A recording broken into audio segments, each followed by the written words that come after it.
yang bahagia, kami dari kelompok 5 akan mempresentasikan hasil diskusi dari kelompok kami mengenai investasi.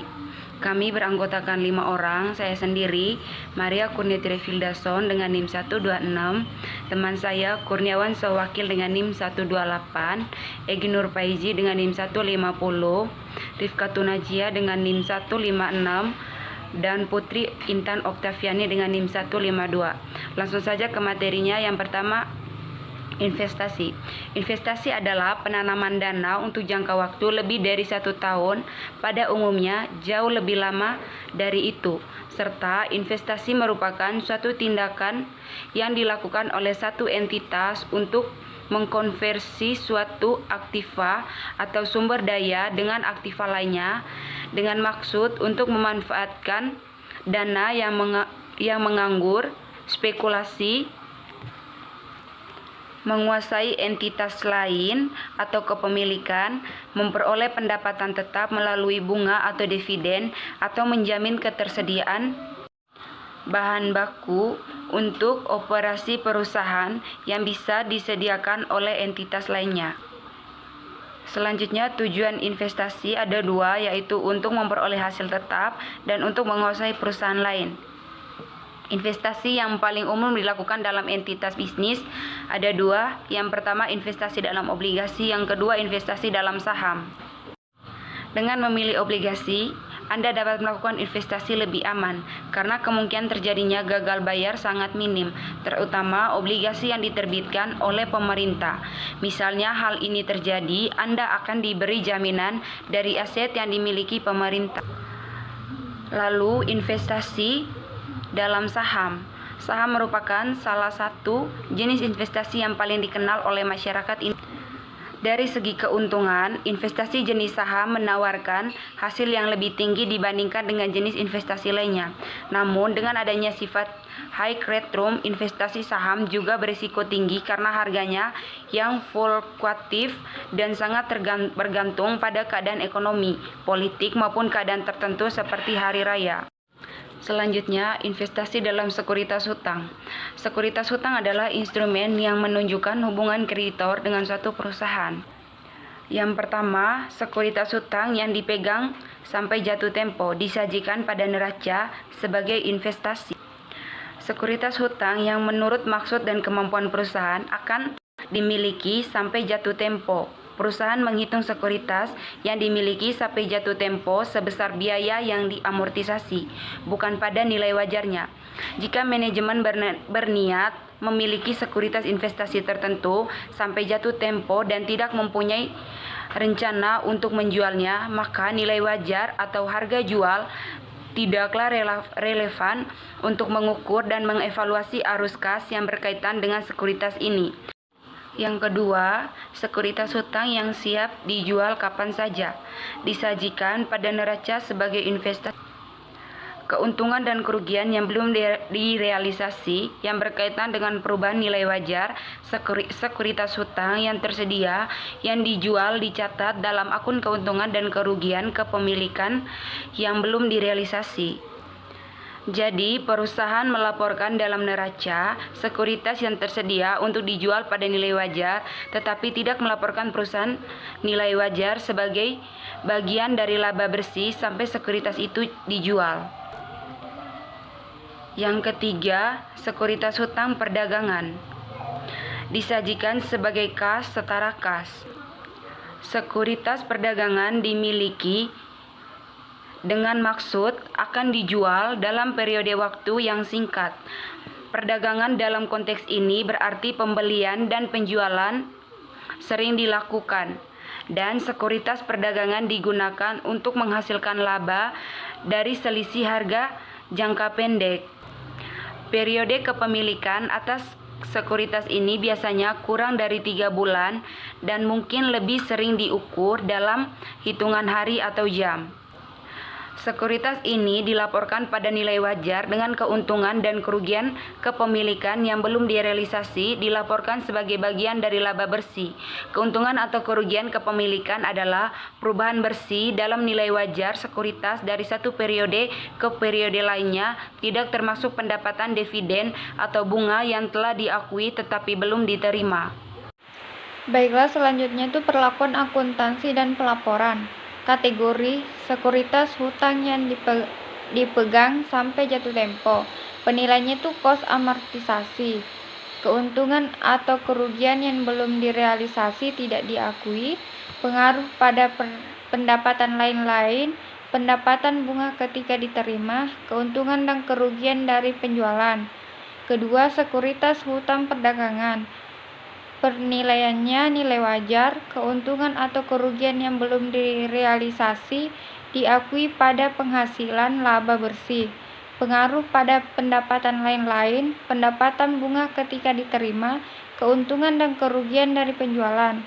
Sekuritas hutang yang siap dijual kapan saja, penilaian nilai wajar, keuntungan atau kerugian yang belum direalisasi diakui sebagai laba komprehensif lainnya dan sebagai komponen terpisah dari ekuitas pemegang saham. Pengaruh pada pendapatan lain-lain, pendapatan bunga ketika diterima, keuntungan dan kerugian dari penjualan. Baiklah, selanjutnya itu akuntansi investasi saham. Terdiri dari yang pertama itu saham biasa, kedua saham prioritas. Contohnya itu akuntansi investasi saham PT Cempaka membeli 1000 lembar PT Cendekia pada broker dengan harga per lembar 1.200. Jenis saham yang dibeli adalah saham biasa. Komisi broker sebesar 5% dari harga total. Pembelian dilakukan tanggal 5 Maret 2010. Tentukan jurnalnya. Penyelesaiannya itu jumlah yang harus dibayar adalah sebesar 1000 lembar kali 1.200 ditambah 5% kali 1.200.000. Totalnya itu 1.260.000. Maka dari itu jurnalnya investasi saham di debit 1.260.000, kasnya di kredit 1.260.000. Selanjutnya akuntansi hasil investasi saham. Akuntansi hasil investasi saham dividen dibagi kepada pemegang saham, diantaranya yang pertama yaitu dividen dalam bentuk kas, kedua dividen dalam bentuk surat berharga, ketiga dividen dalam bentuk saham dengan jenis saham, keempat dividen dalam bentuk saham dengan jenis berbeda, kelima dividen dalam bentuk hak beli saham. Slide selanjutnya investasi dalam sekuritas ekuitas. Yang pertama, sekuritas ekuitas adalah sekuritas yang menunjukkan kepemilikan pada suatu entitas atau saham biasa, saham preferen atau modal saham lainnya. Kedua, sekuritas ekuitas termasuk juga hak untuk memperoleh atau melapor kepentingan pada harga kesepakatan. Ketiga, obligasi yang bisa dikonversi atau atas saham preferen yang dapat ditebus dalam tidak diklasifikasikan sebagai sekuritas ekuitas. Keempat itu sekuritas dicatat pada kos pembelian sekuritas. Kelima, perlakuan akuntansi terhadap ekuitas sekuritas ditentukan oleh besar kepemilikan investasi atas saham dari entitas penjualan. Untuk slide selanjutnya ada kepemilikan kurang dari 20%. Ketika investasi memiliki kepemilikan kurang dari 20%, maka dianggap investasi memiliki pengaruh kecil ataupun tidak memiliki pengaruh terhadap pemilik saham. Dalam kepemilikan kurang dari 20%, terdapat sekuritas siap jual, adapun sekuritas perdagangan. Contohnya, pada 3 November 2004, PT Republik membeli saham biasa dari beberapa perusahaan dalam kepemilikan 20%. Untuk perusahaannya sebagai berikut, pada PT Kasta yaitu kasnya 259.700 dan PT Curut yaitu 317.500 dan sedangkan PT Regina yaitu 141.350. Untuk total keseluruhannya adalah 718.550. Jadi untuk jurnalnya pada tanggal 3 November 2004, PT Republik mencatat available for sale security di debit yaitu 718.550 dan interest revenue di kredit yaitu 718.550. Pada bulan Desember, diketahui ketiga perusahaan memperoleh laba. Pada 6 Desember 2004, PT Republik menerima dividen tunai sebesar 4.200 atas investasinya di saham biasa PT Curut. Untuk pencatatannya, kas di debit 4.200 dan dividen revenue di kredit 4.200. Karena kepemilikan kurang dari 20%, maka PT Republik hanya mencatat pendapatan bila perusahaan pemilikan saham atau disebut invest mengumumkan dividen. Kepemilikan saham atas 20% dan 50%. Apabila kepemilikan 20% dan 50%, maka investasi dianggap mampu melakukan pengaruh pada investasi. Dan investor harus mencatat penyertaan dengan metode ekuitas. Contohnya pada 3 Januari, PT Manise membeli saham PT Bye Bye sebanyak 50.000 per lembar dengan harga 1.000 per lembar. Pada 30 Desember 2005, PT Bye Bye mengumumkan laba sebanyak 15 juta. Nah, pada 31 Desember, nilai pasar wajar saham PT Bye Bye 1.100 per lembar. Terus, pada 15 Januari 2006, PT Bye Bye mengumumkan dividen tunai dan membayar 30.000 pada tahun 2006. PT Bye Bye menerima rugi sebanyak 10 juta. Nah, pencatatannya, metode nilai pasar wajar misal kepemilikan 15% dan metode ekuitas misal kepemilikan 30%. Nah, 3 Januari 2005 available for sale security 50 juta pada debit dan kas 50 juta pada kredit. Terus metode ekuitas kepemilikan 30%, investment atau investasi di PT Bye Bye 50 juta pada debit dan kas 50 juta pada kredit. Nah, 31 Desember 2005 mengumumkan laba, metode ekuitas kepemilikan 30%, investasi PT Bye Bye 4.500.000 di debit dan investment revenue 4.500.000 pada kredit. Nah, pada 31 Desember 2005 menyesuaikan nilai pasar, metode nilai pasar wajar kepemilikan 15%, securities for value adjustment 5 juta pada debit dan unrealized holding gains and loss 5 juta pada kredit. Terus 15 Januari 2006 mengumumkan dan membayar dividen tunai pada metode nilai pasar wajar kepemilikan 15%, kas debit 300.000, kas pada debit 300.000 dan dividen revenue 300.000 pada kredit.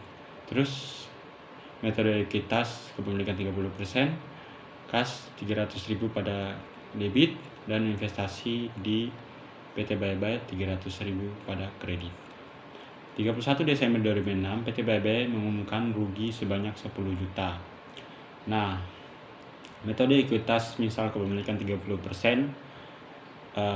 loss investment 3 juta pada debit dan investment atau investasi di PT Bye Bye 3 juta pada kredit. Kepemilikan melebihi 50%. Apabila kepemilikan saham melebihi 50%, maka investor telah memilih hak pengendalian pada investe. Ketika kepemilikan mencapai 50%, maka perusahaan induk wajib menyusun laporan keuangan atau konsolidasi, sedangkan perusahaan induk wajib mencatat investasi dengan metode ekuitas.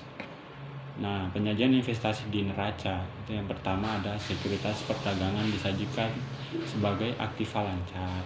Terus yang kedua, sekuritas hutang yang ditahan sampai jatuh tempo diklasifikasi sebagai aktiva lancar atau aktiva tidak lancar tergantung tanggal jatuh tempo dan kapan akan dijual. Yang ketiga, sekuritas hutang siap dijual diklasifikasikan sebagai aktiva lancar atau non lancar tergantung tanggal jatuh tempo dan kapan akan dijual. Nah, yang keempat, sekuritas dilakukan sekuritas siap jual harus diklasifikasikan lancar jika sekuritas siap untuk digunakan dalam periode operasi saat ini. Nah, itu saja presentasi dari kelompok kami. Semoga bermanfaat. Kalau ada kekurangan mohon maaf. Wassalamualaikum warahmatullahi wabarakatuh.